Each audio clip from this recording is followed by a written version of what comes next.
Hi guys, I'm Golti and welcome to Golti Strawberry World.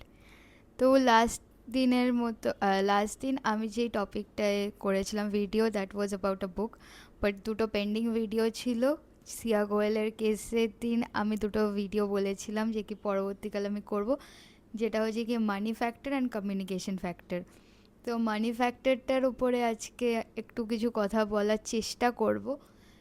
আর যাই বলবো পুরোপুরি আমার পার্সপেক্টিভ। আমি যখন এই ভিডিওগ্রাফি শুরু করি তখন আমি বলেছিলাম, কন্টেন্ট ক্রিয়েশন শুরু করি, যে কি এগুলো আমার ফিলিংস, তোমাদের নিজস্ব যা ফিলিংস আছে কতটা আমাকে ঠিক মনে হচ্ছে, ভুল মনে হচ্ছে, আমাকে জানিও সেটা। মানি ফ্যাক্টরটা আমার মনে হয় প্রত্যেকের আমাদের লাইফের জন্য খুব ইম্পর্ট্যান্ট একটা রোল প্লে করে। অ্যান্ড ভালোবাসাটা ইজ ভেরি ইম্পর্ট্যান্ট লাইফের জন্য। বাট মানি ফ্যাক্টরটা ভালোবাসাকে আমার মনে হয় ইকুয়ালি একটা, কি বলবো, একটা সেম প্যারালাল লাইনে চলে। আমি অনেক সময় এটা আমরা লাইফের ক্ষেত্রে দেখে থাকি, ইনফ্যাক্ট আমি অনেক বুকসে পড়েছি, অনেক সময় রিয়েল লাইফেও দেখেছি যে কি আমরা ভালোবাসাকে অনেক সময় কম্প্রোমাইজ করে দিই স্টেটাসের জন্য, মানির জন্য, ব্যাংক স্টেটমেন্টের জন্য, ব্যাংক অ্যাকাউন্টের জন্য। দেখা যায় যে ছেলেটাকে ভালো লেগেছে, তার হয়তো ইকুয়াল ব্যাংক অ্যাকাউন্টে অতটা টাকা নেই, রাদার যার সাথে আমি বিয়ে করতে পারি, যে আমাকে আরও স্টেবল একটা ফিউচার দিতে পারে। আর ভালোবাসা লাইফের জন্য is very important, but money is something which is ইররিপ্লেসেবল।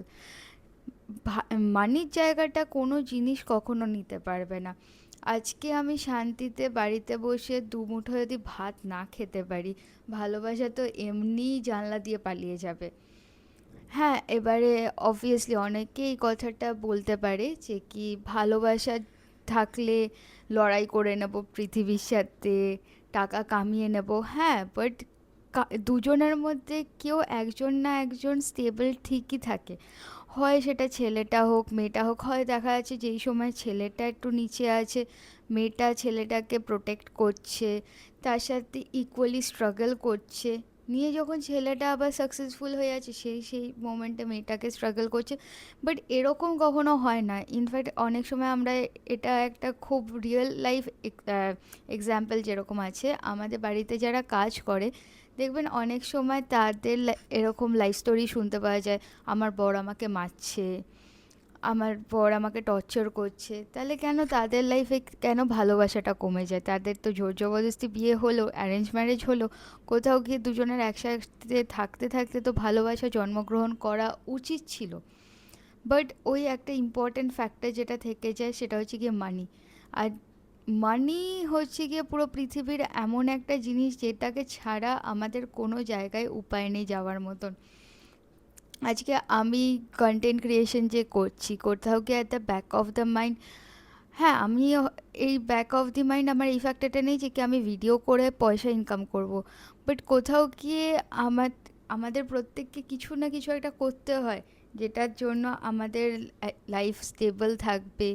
এবারে যদি আমি আবার সিয়া গোয়েলের কেসটাতে ফিরে আসি, তাহলে দেখা যাবে যে কি আমরা হয়তো সবাই ক্রিটিসাইজ করছি মেয়েটাকে, যে কি হ্যাঁ ও কেতনকে বিয়ে করছে টাকার জন্য। বাট আমরা আজকে এই কেসটা অনেক বেশি লাইমলাইট পেয়েছে, অনেক বেশি ইন্টারনেট অ্যাট্রাকশন পেয়েছে বলে আমরা সিয়াকে এটাতে ব্লেম করছি। বাট কোথাও গিয়ে আমরা সব মেয়েরাই তো এটা করে থাকি। আর শুধু মেয়েরা বলবো না, শুধু একটা জেন্ডারকে আঙ্গুল তুলবো না, অনেক সময় অনেক ছেলেকেও দেখা যায় যে কি একটা বেশি স্টেবল মেয়েকে পছন্দ করছে, যার বাবা বেশি স্টেবল আছে তাকে পছন্দ করছে। আর হ্যাঁ, মানি ইজ অতটাই ইম্পর্টেন্ট। আজকে যদি টাকা থাকে তাহলে দুনিয়াতে তো আমার কিছু একটা পছন্দ হয়েছে সেটা তো কেনার মতন ক্ষমতা রাখতে হবে। নলেজ, এবারে নলেজ অ্যান্ড মানি এই দুটো জিনিসও প্যারালালি চলে। আমি নলেজকে ছোট করছি না কোনোভাবে। আপনারা আমাকে ব্ল্যাক স্ল্যাশ করতে পারেন এটা বলে যে কি হ্যাঁ, money is not so important, how much knowledge is. হ্যাঁ, knowledge is very important, but আজকে আমাকে নলেজটা গেন করতে হলেও আমাকে কোথাও গিয়ে মানিটাকে ইউজ করতে হবে। আজকে আমি যদি একটা বই কিনে পড়তে চাই সেখানে তো আমার টাকাটা লাগবে। টাকা ছাড়া আমি কি করে কিছু করতে পারি? তো আমার কোথাও গিয়ে মনে হয়েছে এই সিয়া গোয়েলের পুরো কেসটাতে যদি আমরা মেয়েটিকে ব্লেম করছি যে কি তার পছন্দ অন্য একটা ছেলেকে ছিল যে অতটাও স্টেবল না, তার জন্য এই কেতানকে মার্ডার করে ওর ব্যাংক অ্যাকাউন্ট, মানে ওর থেকে টাকা নেওয়ার চেষ্টা করেছে। বাট আজকে যদি আমরা একটু ঠান্ডা মাথায় হয়তো এই পার্সপেক্টিভটা দিয়েও ভাবতে পারি যে কি এরকম তো বহু যুগ ধরে হয়ে আসছে, আজকে ও মার্ডার করে ফেলেছে সেটা ভুল, কখনো ল নিজের হাতে নিয়ে আসা যায় না। বাট আমরা তো সবাই কোথাও গিয়ে ভালোবাসা কম্প্রোমাইজ করি মানির জন্য, কোথাও গিয়ে তো আমরা মানিকে বেশি প্রায়োরিটাইজ দিই। আর এটা তো সত্যি কথা, আজকে টাকা ছাড়া কি করে দুনিয়ায় বাঁচবো, কি করে যদি টাকা না থাকে তাহলে কি করে ভালোবাসা তো অটোমেটিক্যালি চলে যাবে, তখনই তো টর্চারের জায়গা চলে আসবে, মারপিটের জায়গা চলে আসবে। আর মেবি এই মানি ফ্যাক্টরটার জন্যই আজকাল অনেক ডিভোর্সও হচ্ছে। This is something to think about. আর এটা খুব কন্ট্রোভার্সিয়াল একটা টপিক, তার জন্য আমারটা মনে হতে পারে যে কি আমি ভুল, বাট আমার এটা কোথাও গিয়ে মনে হয় যে কি আজকে আমাদের যে এত ডিভোর্স রেট বেড়ে গেছে তার কারণ হচ্ছে কি সবাই ইন্ডিভিজুয়ালি সাকসেসফুল, সেলফ ডিপেন্ডেন্ট, আর সেটা খুবই ভালো, সবাই সেলফ ডিপেন্ডেন্ট, কেউ কারোর উপরে ডিপেন্ডেন্ট না। কিন্তু আমরা সবাই এতটাই সেলফ ডিপেন্ডেন্ট বলে অনেক কিছু এরকম ভালোও হচ্ছে, অনেক কিছু কোথাও গিয়ে খারাপও হচ্ছে maybe, and this is something we need to think about. আমরা যে আজকে মেয়েরা এত মাস্কিউলিন হয়ে যাচ্ছি আর ছেলেরা এত আস্তে আস্তে ফেমিনাইন হয়ে যাচ্ছে, সেটাও কোথাও গিয়ে হয়তো ইন্টারকানেক্টেড আছে। এবার আমি এতগুলো টপিককে একসাথে জুড়তে চাই না একটা ভিডিওর মধ্যে, কেন কি আজকে ভিডিওটা আমি সম্পূর্ণভাবে কনসেন্ট্রেট করতে চাই মানি ফ্যাক্টরটার ওপরে।